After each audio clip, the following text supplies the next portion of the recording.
اور معاشرے کا کتنا کمینہ شخص ہے وہ جو کسی کی بیٹی کو اس لیے تنگ کرتا ہے کہ وہ جہیز نہیں لے کے آئی، یا وہ اس کی خواہش کے مطابق، اس کی توقع کے مطابق جہیز نہیں لائی۔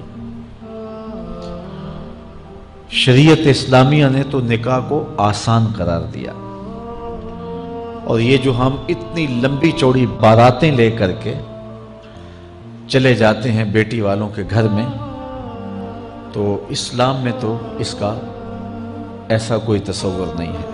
500 600 لوگ بیٹی والوں کے ہاں چلے جاتے ہیں اور جس طرح کسی محاذ پہ جا رہے ہیں۔ نکاح فی المساجد کا رواج اگر ڈالا جائے تو ہماری زندگیاں سوکھی ہو جاتی ہیں۔ یہ جو مروج سلسلہ ہے، اس سے غریب لوگ تو پریشان ہیں ہی، امیر لوگ بھی سکھ میں نہیں ہیں۔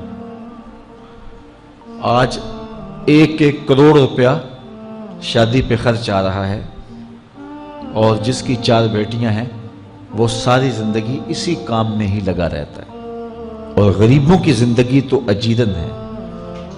غریب کی بیٹیاں سگڑ ہیں، سمجھدار ہیں، سنجیدہ و متین ہیں، پڑھی لکھی ہیں، خوبصورت ہیں، لیکن ان کے رشتے قبول اس لیے نہیں کیے جا رہے کہ ان کے پاس دینے کے لیے کچھ نہیں ہے۔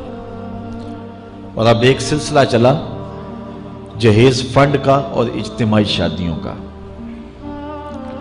تو شاید کسی کے لیے اس میں تسکین ہو، لیکن میں تو ایک مرتبہ ایسی تقریب میں گیا ہوں تو دکھی ہو کے آیا ہوں۔ ہر شخص کا اپنا مزاج ہوتا ہے، مختلف تنظیمات، مختلف لوگ غریب بچیوں کی اجتماعی شادیاں کر رہے ہیں۔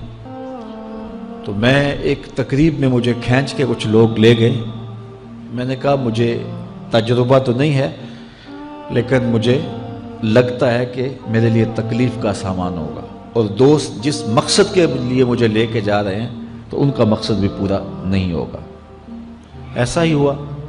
ایک ہال میں 15 سے 20 بچیاں تھیں، اور دوسری جانب 15 سے 20 بچے تھے، اور ان کے مہمان، ان کا ہجوم تھا، اور اسٹیج کے اوپر جو کرسیاں لگی تھیں ان پر مخیر حضرات بیٹھے ہوئے تھے جنہوں نے سرمایہ لگایا اور جہیز فنڈ دیے، اور تنظیم کے لوگ آ کے اپنی کارکردگی بیان کر رہے تھے۔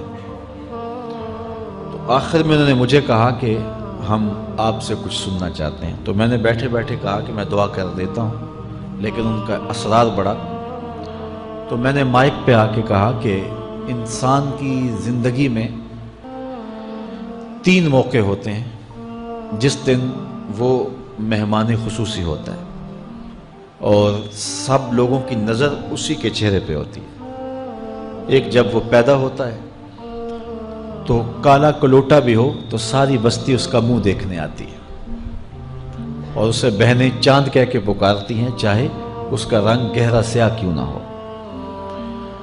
دوسرا موقع انسان پر اس وقت آتا ہے جب وہ دولہا بنتا ہے، تو سارے لوگ اسی کو دیکھتے ہیں، اور وہ نگاہوں کا مرکز ہوتا ہے، اور چیف گیسٹ وہی ہوتا ہے۔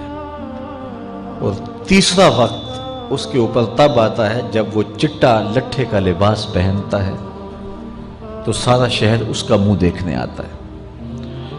تو میں نے کہا ان غریب لوگوں سے آج تم نے یہ حق بھی چھین